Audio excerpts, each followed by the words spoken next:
পৃথিবীর শ্রেষ্ঠ একটি আমল করলে অভাব দুশ্চিন্তা কিছুই থাকবে না। আল্লাহ পাক রব্বুল আলামিন আপনার সকল অভাব দূর করে দিবেন, আপনার সকল টেনশন দূর করবেন। আল্লাহ তাআলা আপনার সকল ঋণ মুক্তির ব্যবস্থা করে দিবেন। আল্লাহ পাক রব্বুল আলামিন আপনাকে দুনিয়াতে ভালো রাখবেন, আখিরাতে আপনাকে ভালো রাখবেন।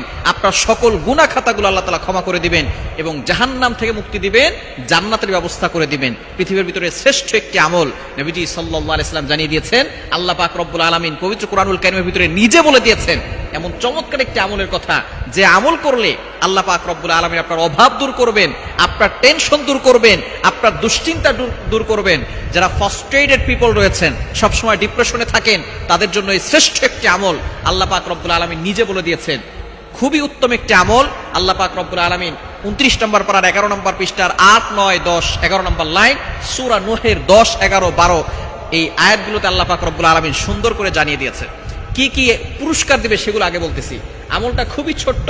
এই আমলের মাধ্যমে আল্লাহ তাআলা কি পুরস্কার দিবেন, আল্লাহ তাআলা কি কি বলেছেন একটু দেখেন। আল্লাহ তাআলা বলছেন 1 নম্বর পুরস্কার হচ্ছে ইন্নাহু কানা গফফারা। এই আমলের মাধ্যমে আল্লাহ পাক রব্বুল আলামিন তার গুনাহ খাতাগুলো ক্ষমা করে দিবেন। ইউরসিলিস সামাআ আলাইকুম মিদরারা। যদি বৃষ্টি না হয়, দুর্ভিক্ষ চলে আসে, কঠিন কষ্টের ভিতরে আপনি থাকেন, বৃষ্টি হচ্ছে না, আল্লাহ পাক রব্বুল আলামিন একটি মাত্র আমলের কারণে বৃষ্টির ব্যবস্থা করে দিবেন, দুর্ভিক্ষ দূর করে দিবেন। শুধু তাই নয়, ইউরসিলিস সামাআ আলাইকুম মিদরারা ওয়া ইউমদিদুকুম বিআমওয়ালি ওয়া বানিন। সম্পদ নাই, আল্লাহ পাক রব্বুল আলামিন সম্পদের ব্যবস্থা করবেন। সন্তান হচ্ছে না, আল্লাহ সন্তানের ব্যবস্থা করবেন। শুধু তাই নয়, আল্লাহ পাক রব্বুল আলামিন জাহান্নাম থেকে মুক্তি দিবেন, জান্নাতের ব্যবস্থা করবেন।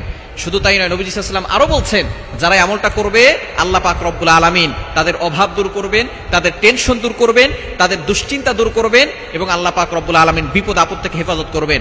আমলটি হচ্ছে ইস্তেগফার। ইস্তেগফার আমল পারে না এমন কেউ নাই। আস্তাগফিরুল্লাহ, আস্তাগফিরুল্লাহ, এতটুকু তো আমরা সবাই পারি, তাই না? আস্তাগফিরুল্লাহ রাব্বি মিন কুল্লি যামবি ওয়া আতুবু ইলাইহি লা হাওলা ওয়ালা কুওয়াতা ইল্লা বিল্লাহিল আলিয়্যিল আযীম। এটা হচ্ছে একটু বড়, তবে যদি ছোটটা কেউ পড়তে চান সেটাও পড়তে পারেন, তবে বড়টা পড়া বেশি ভালো। ইস্তেগফার, ইস্তেগফারের মতো শ্রেষ্ঠ আমল আর কিচ্ছুই নাই। আল্লাহ পাক রব্বুল আলামিন নিজেও বলে দিয়েছেন, নবীজি সাল্লাল্লাহু আলাইহি ওয়াসাল্লাম বলেছেন, মান লাজিমাল ইস্তিগফার জাআলাল্লাহু লাহু মিন কুল্লি দিকিন মাখরাজা। যে ব্যক্তি ইস্তেগফারের সাথে আঠার মতো লেগে থাকে, সে আল্লাহ পাক রব্বুল আলামিন তাকে অভাব দুশ্চিন্তা দূর করে দিবেন এবং তার জন্য রাস্তা বের করে দিবেন, রিজিকের ব্যবস্থা করবেন। সুতরাং পৃথিবীর শ্রেষ্ঠ এই আমলটি কখনো ছাড়বেন না। আল্লাহ পাক রব্বুল আলামিন আপনার জন্য সবকিছু সহজ করে দিবেন, জাহান্নাম থেকে মুক্তি দিয়ে জান্নাতের ব্যবস্থা করবেন, দুনিয়াতে সম্পদ দিবেন। সুতরাং সব সময় আপনি ইস্তেগফার আমল করবেন। আস্তাগফিরুল্লাহ, আস্তাগফিরুল্লাহ, আস্তাগফিরুল্লাহ, দেখবেন আল্লাহ তাআলা আপনার সকল সমস্যা দূর করে দিবেন।